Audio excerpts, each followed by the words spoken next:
Hello YouTube, my name is Marie and today we're going to talk about the 2018 Korean miniseries Hymn of Death.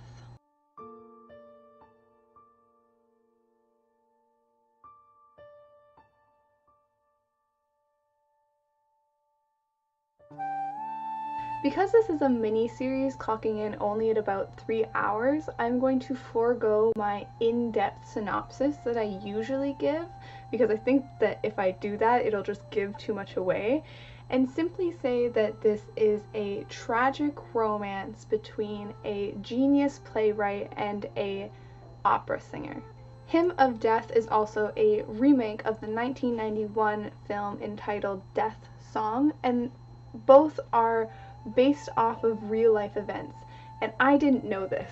I did not know that going in, that this was based off of real life events and it's also a story that audience might be already familiar with. All I knew was that it was starring two of my favorite actors. But I bring up the fact that I did not already know this plot for one major reason, and that is that I strongly believe that there should be trigger warnings at the beginning of every episode for those who are going in not knowing the story. Suicide is not a personal trigger for me, at least I didn't think it was going into this show. Now I'm not so sure.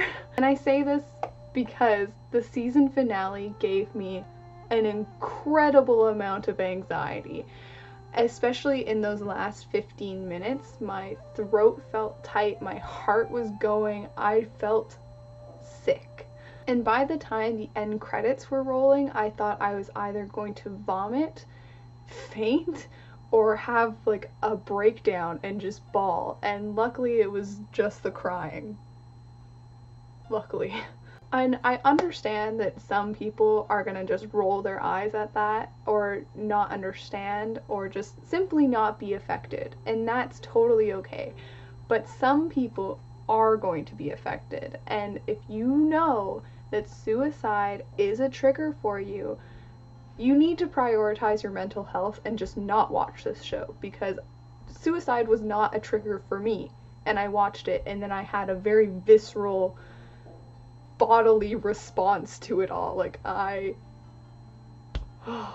Anyways, now that that is out of the way and I feel like you are sufficiently warned by the content of this show, even though it's done very tastefully, nothing is explicitly shown. It's not like R-rated or anything, but it's there, and the themes and the emotions of the characters are so powerful, and that's why I think I was so viscerally affected by it. Now that you are officially warned, let's move on and talk about the pacing.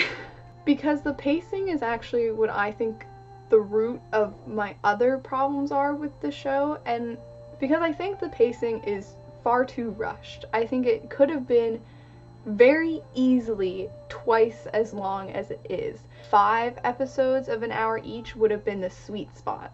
Because the first 2 hours go by way too quickly and you're left with snapshots of these characters' lives, and I was enjoying it so much that I wanted to dig deeper. I wanted to dive in and explore the relationships and how they were developing, and you're just not given that. So the romance feels quite distant because of that. Like, you're not given enough time to invest properly in these characters because they feel at arm's reach. You're just not allowed to breathe and grow with them because it's going way too fast. And as a result of all of that, the romance to me is not actually the most powerful part of the show. It has to do with our leads when they're separate from each other and when they're dealing with the dynamics of their family, which I also really enjoyed. Don't get me wrong, I just wish that I had both a powerful romance and the powerful dynamics between the families, which we get.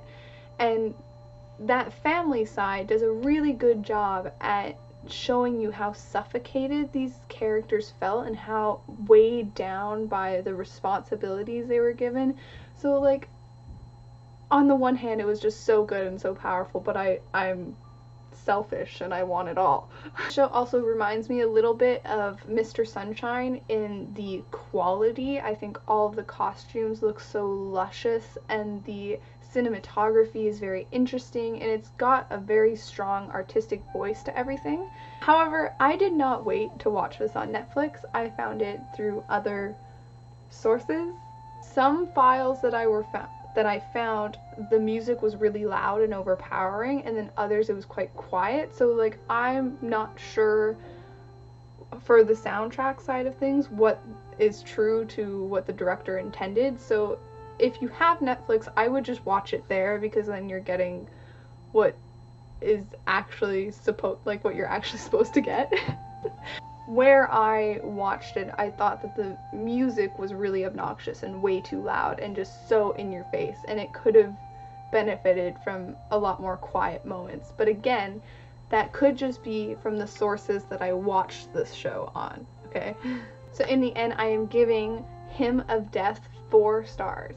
It would be, I think, a perfect 5 stars if you were given a little bit more time with the characters, and if I didn't have a personal reaction to it. Like, I think if I had watched it and not felt physically ill at the end of it, it would be a much higher score.